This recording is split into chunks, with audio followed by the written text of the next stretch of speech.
एक दिन एक बंदर जो पेंट कोट पहने था अचानक एक पाकिस्तानी गांव में पहुंच गया। गांव वाले हैरान, लेकिन बंदर के पास एक कैमरा भी था। वो एक चुलबुला वीलॉगर था।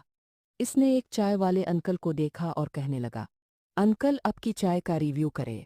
अंकल ने हंसते हुए कहा, पहले अदब सीख, फिर चाय पी। बंदर ने मज़े से चाय पी, कैमरे की तरफ देखा और बोला, 5 सितारे, अंकल की चाय में जान है। पूरा गांव वीडियो में पीछे नाच रहा था। वीडियो वायरल हुई और बंदर बन गया चाय वाला इंस्टाग्राम स्टार।